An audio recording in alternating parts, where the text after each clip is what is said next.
বিসমিল্লাহির রহমানির রহিম। সুপ্রিয় শিক্ষার্থীবৃন্দ, অনলাইন ক্লাসে তোমাদের স্বাগতম। আশা করি সবাই সুস্থ আছো, ভালো আছো, সুন্দর আছো। আমিও মহান আল্লাহর রহমতে ভালো আছি। তারপর তোমাদের পড়াশোনা কেমন চলছে বন্ধুরা? আশা করি তোমরা লেখাপড়া অনেক বাড়িয়ে দিয়েছো। নবম দশম শ্রেণীর শিক্ষার্থীদের বলছি, আজ আমি তোমাদের একটা বাংলা দ্বিতীয় পত্রের বাক্য প্রকরণের উপর একটা ক্লাস নেওয়ার চেষ্টা করব। চলো তাহলে আমরা আমাদের ক্লাসে চলে যাই। বাক্য প্রকরণ পড়তে গেলে আমাদেরকে বাক্য কী জানতে হবে। তো বাক্য কী তোমরা জানো তো সবাই নিশ্চয়ই? মনের ভাব প্রকাশ করার একটা পদসমষ্টি, সুবিন্যস্ত পদসমষ্টি। খেয়াল করো, এখানে আমি লিখে রেখেছি যে সুবিন্যস্ত পদসমষ্টি দ্বারা কোনো বিষয়ে বক্তার মনোভাব সম্পূর্ণরূপে প্রকাশিত হয় তাকে বলে বাক্য। তাহলে যে সুবিন্যস্ত পদসমষ্টি মানে কতগুলো পদসমষ্টি মানেই বাক্য নয়, যে সুবিন্যস্ত পদসমষ্টি দ্বারা কোনো বিষয়ে বক্তার মনোভাব সম্পূর্ণরূপে প্রকাশিত হয় তাকে বলে বাক্য। কিন্তু কতগুলো পদের সমষ্টি বাক্য গঠিত, কতগুলো পদের সমষ্টিতে বাক্য গঠিত হলেও যে কোনো পদের সমষ্টি বাক্য নয়। কতগুলো পদের সমষ্টি দ্বারা বাক্য গঠিত হয় যদি সেটা সুবিন্যস্ত হয়, যদি তাতে মনের ভাব সম্পূর্ণরূপে প্রকাশ পায়, তাহলে বাক্য কাকে বলে? যে সুবিন্যস্ত পদের সমষ্টি দ্বারা কোনো বিষয়ে বক্তার মনোভাব সম্পূর্ণরূপে প্রকাশিত হয় তাকে বলে বাক্য। তো আমরা এখানে আরও অনেক কিছু জানব। যেমন ধরো বাক্য, প্রতিটি বাক্যেরই দুটি অংশ থাকে। বাক্য গঠন করতে হলে কি? উদ্দেশ্য আর বিধেয়। একটা বাক্য গঠন করতে হলে উদ্দেশ্য এবং বিধেয় দুইটি অংশ থাকতে হবে। তাহলে বাক্যের কয়টি অংশ? বাক্যের হচ্ছে দুইটি অংশ, উদ্দেশ্য, বিধেয়। এই যে আমি লিখে রেখেছি উদ্দেশ্য ও বিধেয়। খোকা এখন বই পড়ছে, এই খোকা এখন উদ্দেশ্য, বই পড়ছে বিধেয়। বাবা আমাকে একটি কলম কিনে দিয়েছেন, বাবা আমাকে উদ্দেশ্য, একটি কলম কিনে দিয়েছেন বিধেয়। তো বন্ধুরা, বাক্য কাকে বলে আমরা শিখলাম প্রতিটি বাক্যেরই কয়টি অংশ থাকে? দুইটি অংশ থাকে, উদ্দেশ্য আর বিধেয়। এখন আসি আমরা ভাষার বিচারে বাক্যের তিনটি গুণ থাকা চাই: আকাঙ্ক্ষা, আসক্তি, যোগ্যতা। ভাষার বিচারে বাক্যের কয়টি গুণ থাকা লাগবে? আকাঙ্ক্ষা, আসক্তি, যোগ্যতা। তো আকাঙ্ক্ষা কাকে বলে? হ্যাঁ, আমরা আমাদের এই বাংলা দ্বিতীয় পত্রের বোর্ডের বইটা একটু হাতে নেই এবং 163 পৃষ্ঠা খুলি। ঠিক আছে বন্ধুরা? বাক্যের অর্থ পরিষ্কারভাবে বোঝার জন্য এক পদের পর অন্য পদ শোনার যে ইচ্ছা, তাই হচ্ছে আকাঙ্ক্ষা। বন্ধুরা, আমি বাক্য কাকে বলে এই সংজ্ঞাটা মুছে ফেলছি, এটা আর তোমাদের লাগবে না, আমি আশা করি তোমরা এটা বুঝে গেছো। তো আমরা আকাঙ্ক্ষাটা আমি একটু তোমাদেরকে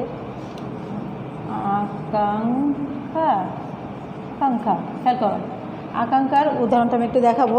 বাক্যের অর্থ পরিষ্কারভাবে বোঝার জন্য এক পদের পর অন্য পদ শোনার যে ইচ্ছা, তাই হচ্ছে আকাঙ্ক্ষা। ভাষার বিচারে বাক্যের তিনটি গুণ থাকা চাই: আকাঙ্ক্ষা, আসক্তি আর হচ্ছে যোগ্যতা। তাহলে বাক্যের যে এই তিনটা গুণ থাকা লাগবে, এই তিনটা গুণ না থাকলে বাক্য সম্পূর্ণ হবে না। তাহলে আকাঙ্ক্ষা, বাক্যের অর্থ পরিষ্কারভাবে বোঝার জন্য এক পদের পর অন্য পদ শোনার যে ইচ্ছে বা আগ্রহ, তাই হচ্ছে আকাঙ্ক্ষা। যেমন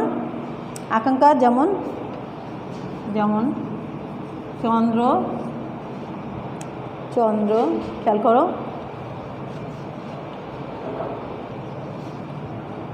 চন্দ্র পৃথিবীর চারিদিকে চন্দ্র পৃথিবীর চারিদিকে কি? চন্দ্র পৃথিবীর চারিদিকে দিয়ে আমাদের বাক্যটা শেষ হলো না। চারিদিকে ঘোরে, চন্দ্র পৃথিবীর চারিদিকে ঘোরে। এই যে ঘোরে শোনার পরে আমাদের আকাঙ্ক্ষাটা শেষ হলো। মা ভাত, হ্যাঁ, মা হাত মানে কি? মা তো ভাত না, মা ভাত রাধে, মা ভাত আমাকে বেড়ে দেয়, মা ভাত খাচ্ছে। তো আকাঙ্ক্ষা তাহলে আমার মনে হয় যে তোমরা বুঝতে পেরেছো। বাক্যের অর্থ পরিষ্কারভাবে বোঝার জন্য এক পদের পর অন্য পদ শোনার যে ইচ্ছা, তাই হচ্ছে আকাঙ্ক্ষা। তো বন্ধুরা, বাক্যটি পূর্ণাঙ্গভাবে বোঝানোর জন্য একটা পদের পর আরেকটা পদ একটা পদের পর আরেকটা পদ যুক্ত হলে এবং মনের ভাব সম্পূর্ণরূপে প্রকাশ হলে তাহলে সেটা একটা বাক্য হয়ে যাবে এবং আকাঙ্ক্ষাটা নিবৃত্তি হয়ে যাবে। এটাই হচ্ছে একটি পূর্ণাঙ্গ বাক্য। আসো আমরা এবার আসক্তিতে চলে যাচ্ছি। আকাঙ্ক্ষাটা আমার মনে হয় তোমরা বুঝতে পেরেছ নিশ্চয়ই। বাক্যের অর্থ পরিষ্কারভাবে বোঝার জন্য এক পদের পর আরেকটা পদ শোনার ইচ্ছাকেই আকাঙ্ক্ষা বলে। চলো আমরা আসক্তিটা লিখে ফেলি। আসক্তি 2 নম্বরটা হচ্ছে আসক্তি। হ্যাঁ, আসক্তিটা হচ্ছে কি, মনোভাব প্রকাশের জন্য শব্দসমূহ এমনভাবে পরপর সাজাতে হবে যাতে মনোভাব প্রকাশে বাধাগ্রস্ত না হয়। কারণ হলো মনোভাব প্রকাশটা যদি না হয়, শব্দগুলো যদি পদগুলো যদি এলোমেলো করে সাজিয়ে রাখা হয় তাহলে তো অর্থই বিপরীত হয়ে যাবে, অর্থই বোঝা যাবে না। মনোভাব প্রকাশের জন্য বাক্যে শব্দগুলো এমনভাবে সাজাতে হবে যাতে মনোভাব প্রকাশে বাধাগ্রস্ত না হয়। বাক্যের অর্থসঙ্গতি রক্ষার জন্য সুশৃঙ্খল পদবিন্যাসই হলো আসক্তি। খেয়াল করো, বাক্যের উপরের অংশটা আমি মুছেই ফেলছি বন্ধুরা তোমাদের দেখানোর জন্য। আসক্তি, হ্যাঁ, আসক্তিটা হচ্ছে এখানে বাক্যের অর্থ সঙ্গতি রক্ষার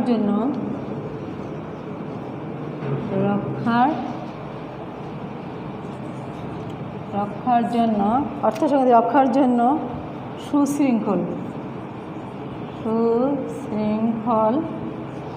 সুশৃঙ্খল পদবিন্যাসী আসক্তি।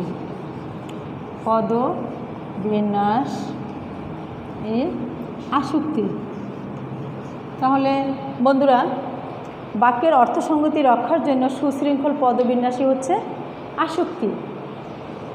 মনোভাব প্রকাশের জন্য বাক্যের শব্দগুলোকে এমনভাবে পরপর সাজাতে হবে যাতে মনোভাব প্রকাশে বাধাগ্রস্ত না হয়।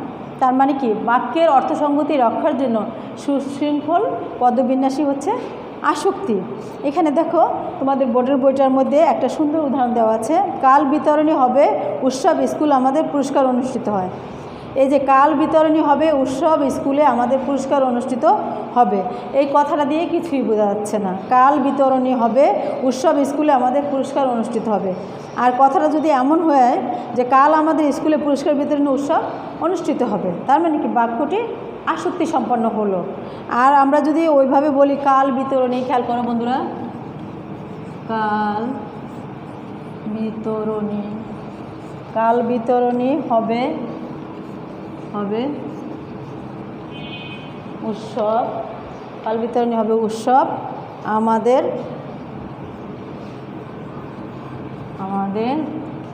আমাদের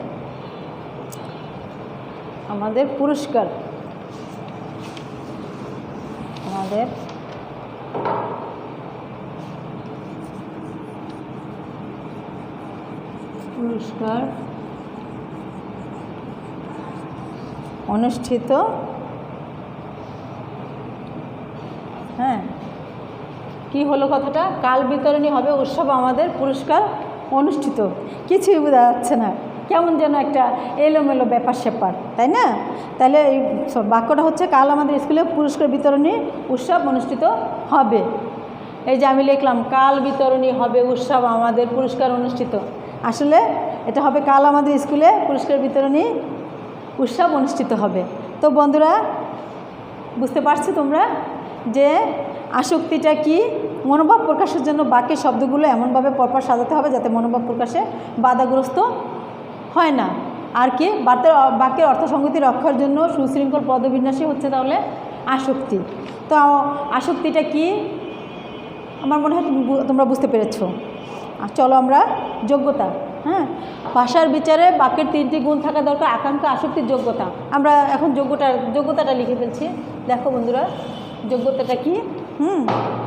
যোগ্যতা খেয়াল করো, বাক্যস্থিত পদসমূহের অন্তর্গত ও ভাবগত মিলবন্ধনের নাম যোগ্যতা। বাক্যস্থিত পদসমূহের, খেয়াল করো, বাক্যস্থিত পদসমূহের অন্তর্গত ও ভাবগত মিলবন্ধনের নাম যোগ্যতা। যেমন বর্ষার বৃষ্টিতে যেমন বর্ষার বৃষ্টিতে প্লাবনের কি বর্ষার বৃষ্টিতে প্লাবনের সৃষ্টি হয়। বর্ষার বৃষ্টিতে এই প্লাবনের সৃষ্টি হয়, তাই না? তো এটা একটা যোগ্যতা সম্পন্ন বাক্য। কিন্তু বর্ষার রৌদ্রে প্লাবনের সৃষ্টি হয় যদি কথাটা এমন হতো, রৌদ্রে কখনো প্লাবনের সৃষ্টি হয়নি, তার মানে বাক্যটি তার যোগ্যতা হারিয়েছে। কারণ যোগ্যতা সম্পন্ন বাক্য হতে গেলে তাহলে তাদের কি অন্তর্গত এবং ভাবগত মিলবন্ধন থাকতে হবে, একটা সমন্বয় থাকতে হবে, একটা পারস্পরিক সম্পর্ক থাকতে হবে।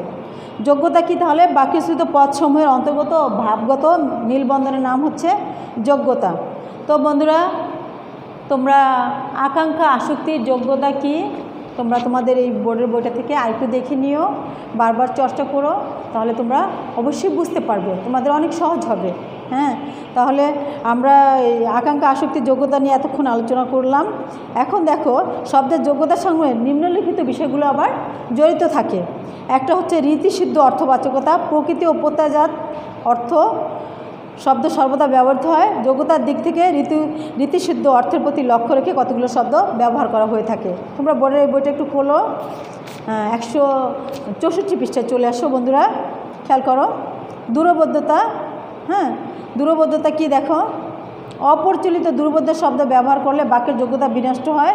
যেমন তুমি আমার সঙ্গে প্রবঞ্চ করেছো। এই প্রবঞ্চ শব্দটা হচ্ছে চাতুরি করা বা মায়া করা, হ্যাঁ, বা ওই এক ধরনের বেইমানি করা আর কি, কথা না রাখা। এই যে তুমি আমার সাথে প্রবঞ্চ করেছো, এই কথাটা এখানে হলো দূরবদ্ধতা হয়েছে। আবার উপমার ভুল, হ্যাঁ, অনেক সময় উপমার ভুল প্রয়োগ হয়। যেমন ঠিকভাবে উপমা অলঙ্কার ব্যবহার না করলে শব্দের যোগ্যতা হানি ঘটে। যেমন আমার হৃদয় মন্দিরে আশার বীজ উক্ত হলো। বীজ খেতে বপন করা হয়, মন্দিরে নয়। হ্যাঁ, কাজে বাক্যটি তার উপমার ভুল প্রয়োগ করা হয়েছে। হ্যাঁ, আমার হৃদয় ক্ষেত্রে আশার বীজ উক্ত হলো, বাক্যটি হবে এমন। আবার বাহুল্য দোষ হয়ে থাকে। যেমন ধরো, প্রয়োজনের অতিরিক্ত শব্দ ব্যবহার করলে বাহুল্য দোষ ঘটে এবং তার ফলে শব্দ তার যোগ্যতা গুণ হারিয়ে ফেলে। দেশের সব আলেমগণই এ ব্যাপারে আমাদের সমর্থন দান করেন। খেয়াল করো তোমরা, আলেমগণ একটা বহু বচনবাচক শব্দ, এর সঙ্গে আবার সব কথাটি একটা অতিরিক্ত বাহুল্য দোষ সৃষ্টি করেছে। তাহলে আমার মনে হয় যে তোমরা এই বাহুল্য দোষটা বুঝতে পেরেছো, যে দেশের সব একবার হলো, আবার আলেমগণ হলো, এই যে সব আবার গণ, এটা হলো বাহুল্য দোষে দুষ্ট। আবার বাগধারা শব্দ পরিবর্তন হয়। বাগধারা ভাষা বিশেষের ঐতিহ্য, এর যথেষ্ট পরিবর্তন করলে শব্দে তার যোগ্যতা হারায়। যেমন অরণ্যরোদন, নিষ্ফল আবেদন, এর পরিবর্তে যদি বলা হয় বনে ক্রন্দন, তবে বাক্যটি তার যোগ্যতা হারাবে। আবার গুরুচণ্ডলী দোষ আছে। তৎসম শব্দের সঙ্গে দেশি শব্দের প্রয়োগে কখনো কখনো গুরুচণ্ডলী দোষ সৃষ্টি হয়ে থাকে। এ দোষের দুষ্ট হলে শব্দ তার যোগ্যতা হারায়। যেমন গরুর গাড়ি, শবদাহ, মরা পোড়া, মানে সাধুচলিতর একটা মিশ্রণ হয়ে যায়, এটা হলো গুরুচণ্ডলী দোষ। তো তোমরা শব্দের যোগ্যতা, আকাঙ্ক্ষা আসক্তির যোগ্যতাটা তোমরা শিখলে।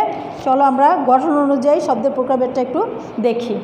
তো বন্ধুরা, তোমরা তোমাদের বোর্ডের বইটা সামনে খুলে রেখেছো তো? বোর্ডের বইটা সামনে খুলে রাখো, তাহলে তোমাদের বুঝতে একটু সহজ হবে এবং সব সময় তোমাদের এটা অনুশীলন করতে হবে। আমার মনে হয় যে তোমরা এই বিষয়গুলো বারবার অনুশীলন করলে তোমাদের আয়ত্তে চলে আসবে। গঠন অনুযায়ী বাক্যের প্রকারভেদটা আমরা এখন দেখাবো। গঠন অনুযায়ী বলো তো, গঠন অনুযায়ী বাক্যকে কয় ভাগে ভাগ করেছে? গঠন অনুযায়ী বাক্যকে তিন ভাগে ভাগ করা হয়েছে। আমি জানি তোমরা এটা আগে থেকে জানো, তারপরে যেহেতু এই টপিকসে এসে আমাকে এটা আলোচনা করতে হবে। সরল বাক্য, হ্যাঁ, সরল বাক্য। 2 নম্বর হচ্ছে মিশ্র বা কি বলো তো বন্ধুরা, জটিল বাক্য। যেটাকে মিশ্র বাক্য বলে সেটাই হচ্ছে আবার জটিল বাক্য। আর একটা হচ্ছে কি যৌগিক বাক্য। যৌগিক বাক্য। গঠন অনুযায়ী বাক্যকে 3 ভাগে ভাগ করা হয়েছে। 1 নম্বর সরল বাক্য, 2 নম্বর মিশ্র বা জটিল বাক্য, 3 নম্বর যৌগিক বাক্য। চলো আমরা এগুলো সংজ্ঞাসহ একটু আমাদের বইটা একটু দেখি। তোমাদের বইয়ের মতো করে বলতে হলে এই বইটা একটু দেখা দরকার। খেয়াল করো, সরল বাক্য, যে বাক্যে একটি মাত্র কর্তা, উদ্দেশ্য এবং একটি মাত্র সমাপিকা ক্রিয়া বিধেয় থাকে তাকে বলে সরল বাক্য। আমি আগেই বলেছি যে বাক্য গঠন করতে হলে 2টি অংশ, তো বাক্যের 2টি অংশ থাকে, উদ্দেশ্য আর বিধেয়। যে বাক্যে একটি মাত্র কর্তা, উদ্দেশ্য এবং একটি মাত্র সমাপিকা ক্রিয়া বিধেয় থাকে তাকে বলে সরল বাক্য। যেমন পুকুরে পদ্ম ফুল জন্মে। খেয়াল করো, যেমন পুকুরে পদ্ম ফুল জন্মে, এটা হচ্ছে সরল বাক্যের উদাহরণ। হ্যাঁ, তো সরল বাক্যের সংজ্ঞাটা বন্ধুরা তোমরা বারবার পড়ে উপলব্ধি করার চেষ্টা করবে। হ্যাঁ, যে বাক্যে একটি মাত্র কর্তা মানে উদ্দেশ্য এবং একটি মাত্র সমাপিকা ক্রিয়া বিধেয় থাকে তাকে বলে সরল বাক্য। যেমন পুকুরে পদ্মফুল জন্মে, এখানে পদ্মফুল উদ্দেশ্য আর জন্মে হচ্ছে বিধেয়। পদ্মফুল হচ্ছে উদ্দেশ্য, এই পদ্মফুল হচ্ছে উদ্দেশ্য আর জন্মে হচ্ছে বিধেয়। পুকুরে পদ্মফুল জন্মে, এরকম খেয়াল করো তোমরা। এরকম বৃষ্টি হচ্ছে, তোমরা বাড়ি যাও, খোকা আজ সকালে স্কুলে গিয়েছে। স্নেহময়ী জননী, উদ্দেশ্য স্বীয় সন্তানকে প্রাণাপেক্ষা ভালোবাসেন। বিশ্ববিখ্যাত মহাকবিরা ঐন্দ্রজালিক শক্তি সম্পন্ন লেখনী দ্বারা অমরতায় সঙ্গীত রচনা করে। এগুলো হচ্ছে সাধু ভাষায় লেখা, অনেক বড়, তোমরা বোর্ডের বইটা থেকে একটু দেখে নিবে।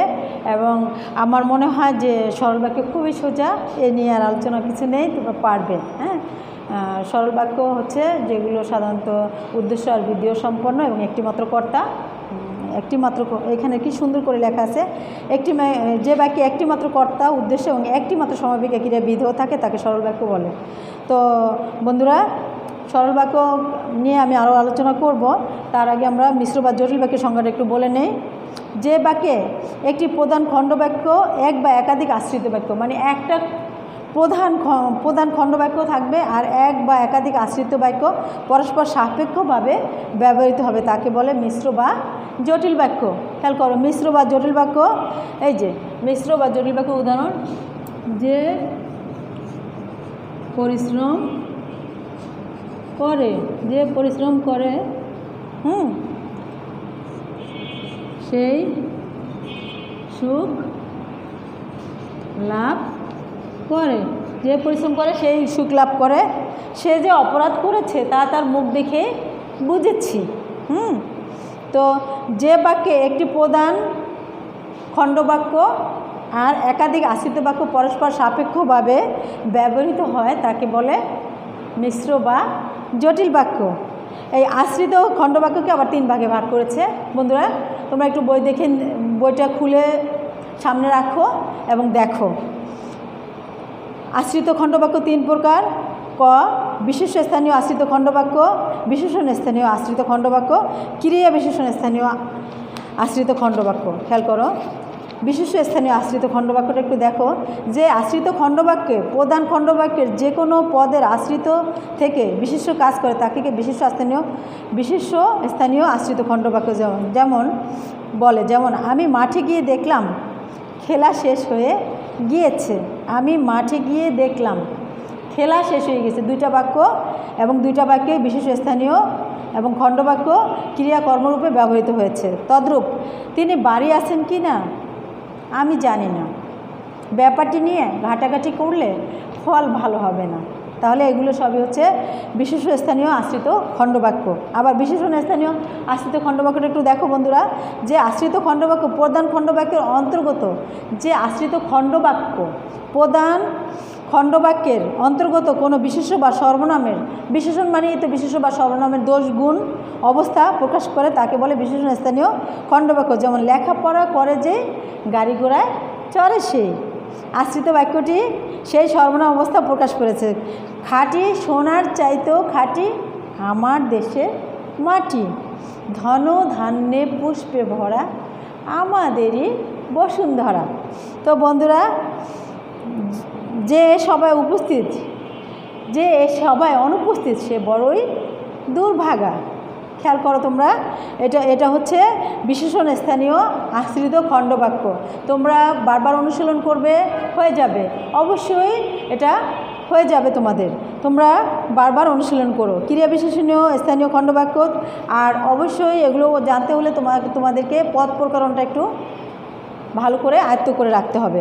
ক্রিয়া বিশেষণ স্থানীয় খণ্ডবাক্যটা দেখো, যে আশ্রিত খণ্ডবাক্য ক্রিয়াপদের স্থান, কাল, কারণ নির্দেশ করে তাকে বলে ক্রিয়া বিশেষণ স্থানীয় আশ্রিত খণ্ডবাক্য। যেমন যতই করিবে দান তত যাবে বেড়ে, তুমি আসবে বলে আমি অপেক্ষায় আছি বা অপেক্ষা করছি, যেখানে আকাশ আর সমুদ্রে একাকার হয়ে গেছে সেখানে দিব চক্রবাল। খেয়াল করো বন্ধুরা, তাহলে মিশ্র বা জটিল বাক্য তোমরা অবশ্যই বুঝতে পেরে গেছো এবং আমি আশা করব তোমরা বারবার বাসায় অনুশীলন করবে, তাহলেই তোমাদের অনেক সহজ হবে বিষয়টা। চলো আমরা যৌগিক বাক্যটা একটু যাই। পরস্পর নিরপেক্ষ দুই বা ততোধিক সরল ও মিশ্র বাক্য মিলিত হলে একটি সম্পূর্ণ বাক্য গঠন হয় এবং তাকে বলে যৌগিক বাক্য। পরস্পর নিরপেক্ষ দুই বা ততোধিক মিশ্র বাক্য মিলিত হলে একটি সম্পূর্ণ বাক্য গঠন করলে তাকে বলে যৌগিক বাক্য। খেয়াল করো, জ্ঞাতব্য যৌগিক বাক্য জানতে হলে তোমাদেরকে আরও কিছু বিষয় জানতে হবে। যৌগিক বাক্যের অন্তর্গত নিরপেক্ষ বাক্যগুলো কি? এবং, ও, কিন্তু, অথবা, অথচ, কিংবা, বরং, তথাপি, তদ্রূপ,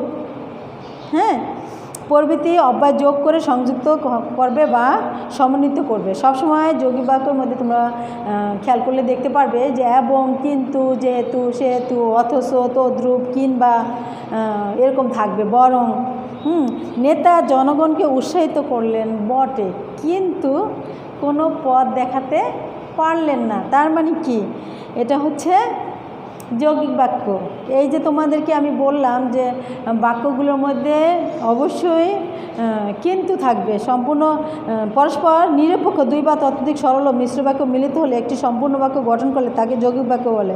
কিন্তু জ্ঞাতব্য বিষয়টা তোমাদের অবশ্যই মনে রাখতে হবে যে যৌগিক বাক্যের অন্তর্গত নিরপেক্ষ বাক্যগুলো হচ্ছে এবং, ও, কিন্তু, অথবা, অথচ, তদ্রূপ, কিংবা, যথাপি, তথাপি, বরং প্রভৃতি অব্যয় যোগ করে সংযুক্ত বা সমন্বিত হয়ে থাকে। বস্ত্র মলিন কেন কেউ জিজ্ঞাসা করিলে সে দোপাকে গাল পারে, অথচ ধৌত বস্ত্রে তাহার গৃহ পরিপূর্ণ। এই যে অথচ। উদয়স্ত পরিশ্রম করব, তথাপি অন্যের দ্বারস্থ হব না। লোকটি সৎ কিন্তু গরিব, লোকটি ধনী কিন্তু কৃপণ।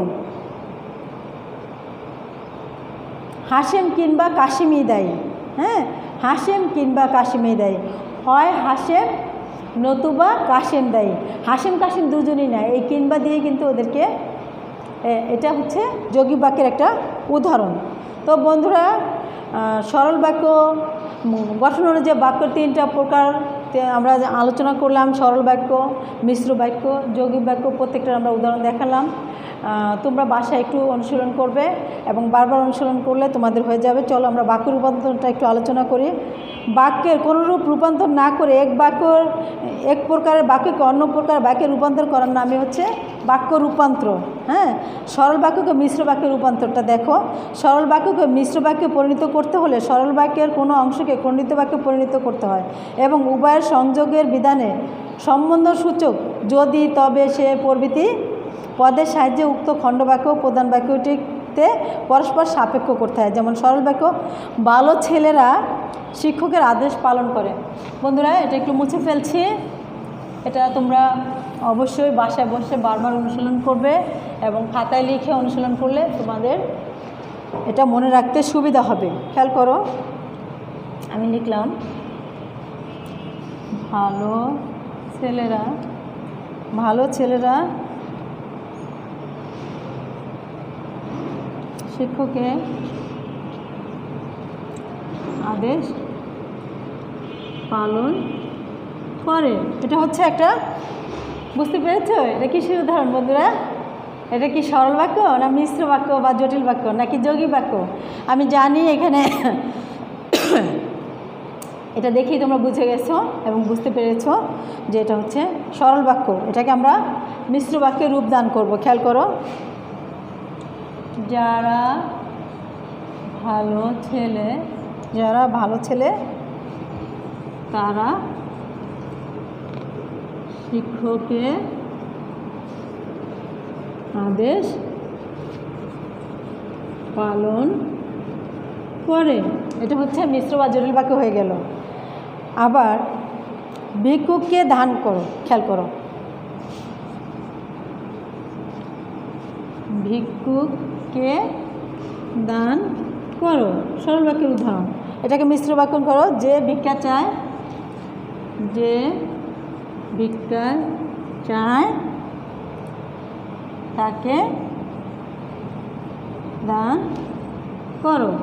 কত সোজা বন্ধুরা। যেই তার দর্শন পেলাম সেই আমরা প্রস্থান করলাম, তার দর্শনা মাত্রই আমরা প্রস্থান করলাম। এর মধ্যে সরল বাক্য কোনটি বন্ধুরা, আর মিশ্র বাক্য কোনটি? যদিও এটা সাধু ভাষায় লেখা, তার দর্শন মাত্রই আমরা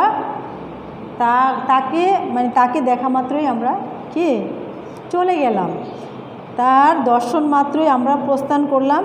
এটারে তোমাদেরকে যৌগিক বা মিশ্র বাক্যে জটিল বা মিশ্র বাক্যে পরিণত করতে হলে যেই তার দর্শন পেলাম সেই আমরা প্রস্থান করলাম। তাহলে আমরা সরল বাক্য থেকে মিশ্র বাক্যে রূপান্তর করা শিখে ফেললাম। বন্ধুরা, তোমরা সরল বাক্য থেকে মিশ্র বাক্যে রূপান্তর করতে হলে যে নিয়মটা আমাদের বোর্ডের বইতে দেওয়া আছে, এটা তোমরা বারবার অনুশীলন করবে। আমি তোমাদের সুবিধার জন্য আবার একটু বলছি। সরল বাক্যকে মিশ্র বাক্যে পরিণত করতে হলে সরল বাক্যের কোনো অংশকে খণ্ড বাক্যে পরিণত করতে হয় এবং উভয়ের সংযোগ বিধানে সম্বন্ধসূচক যদি তবে সে প্রভৃতি পদের সাহায্যে উক্ত খণ্ড বাক্য প্রধান বাক্যটিকে পরস্পর সাপেক্ষ করতে হয়। তো বন্ধুরা, মিশ্র বাক্যকে সরল বাক্যে কীভাবে পরিণত করতে হয় এটা একটু মনোযোগ দিয়ে শোনো। তোমরা কি মনোযোগী হচ্ছে তো?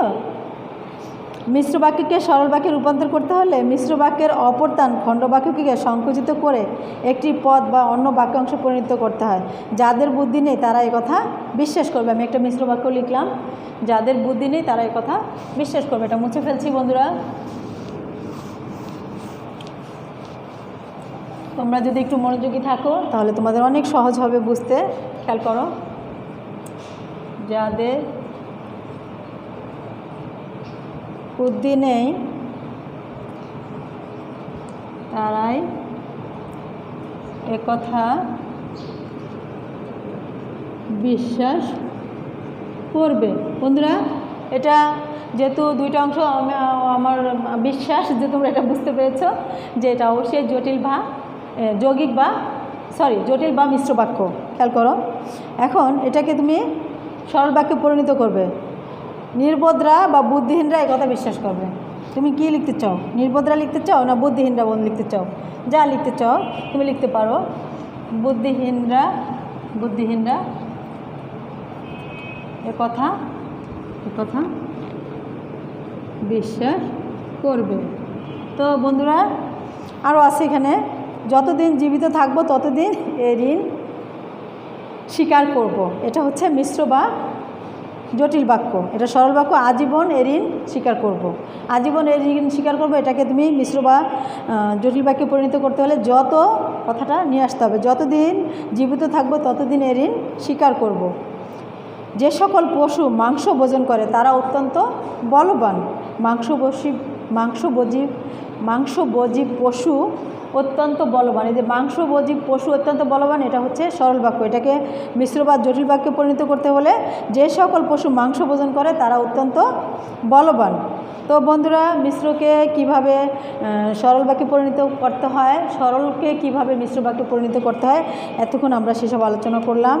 তো চলো সরল বাক্যকে কীভাবে যৌগিক বাক্যে রূপান্তরিত করতে হয় এটা একটু দেখি। তো এটা মুছে ফেললাম। খেয়াল করো, সরল বাক্যকে যৌগিক বাক্যে পরিণত করতে হলে সরল বাক্যের কোনো অংশকে নিরপেক্ষ বাক্যে রূপান্তরিত করতে হয় এবং যথাসম্ভব সংযোজক ও বিয়োজক অব্যয় প্রয়োগ করতে হয়।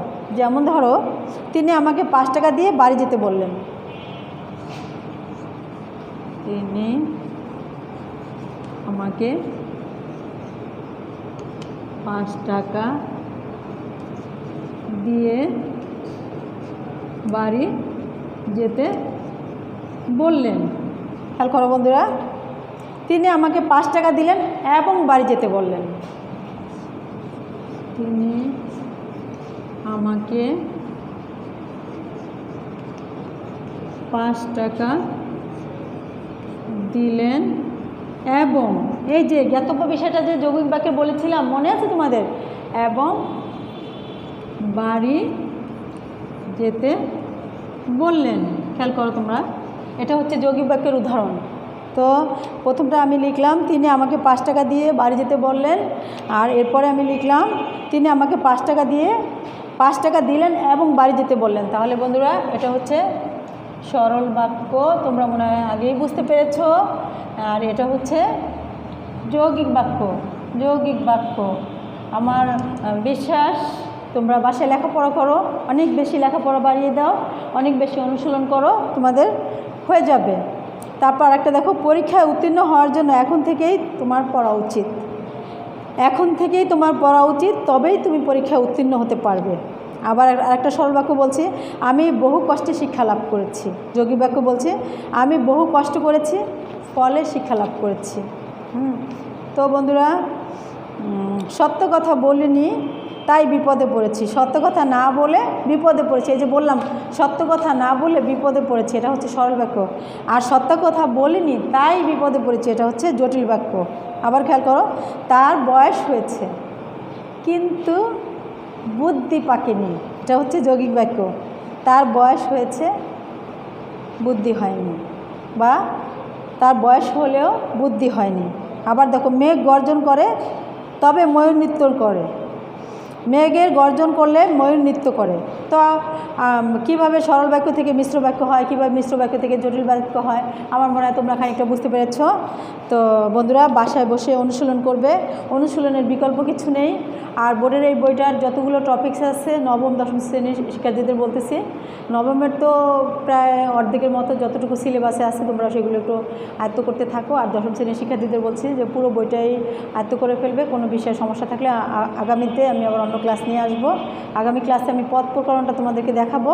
আজ আর না, ভালো থেকো সবাই, সুস্থ থেকো। আল্লাহ হাফেজ, আসসালামু আলাইকুম।